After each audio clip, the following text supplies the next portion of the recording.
tiktokerka caanka ah ee lagu magacaabo Bilaal Bulshaabi tiktokana looga yaqaano magaca madaxweynaha tiktoka ayaa caawa la sheegay in kooxo bustoolad ku hubeysan ay ku dhaawaceen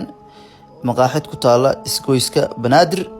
halka oo la sheegay asagii wiil saaxiibkiisa halkaas ay ku sugnaayeen in rag hubeysan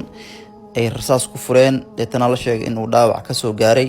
walow aan la sheegin dhaawaca soo gaaray halistiisa iyo intuu leeyahay iyo halka ay wax uga dhaceen waxaana la sheegay in dhaawacoodu hadda la geeyay isbitaal la yiraahdo Kalkaal wiilkan Bilaal Bulshaabi ayaa caan ka ah baraha bulshada waagi horena wuxuu ku soo bilaabay magac la yiraahdo Team School asagii dhalinyaro kale kadibna TikTok caan buu ka noqday walow hadda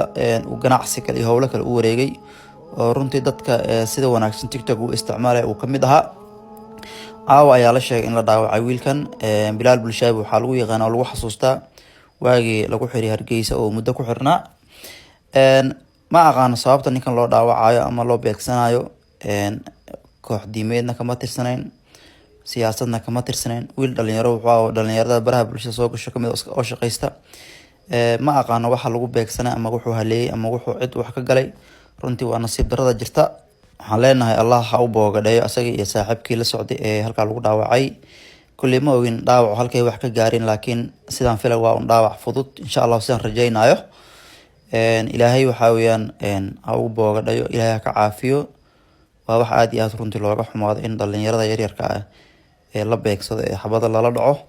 cid kasta oo ka dambeysana waa dambiilayaal waana in la soo qabtaa oo sharciga la hor keenaa waxaan runtii ka xumahay in walaalkeen maanta wiilka yar dhalinyarada iska xamaalanaya ee akhyaarka ahaa in maanta risaas lagu furo oo la dhaawaco ilaahay waxaan u weydiinaynaa caafimaad taam ah assalaamu calaykum wa rahmatullahi wa barakatuh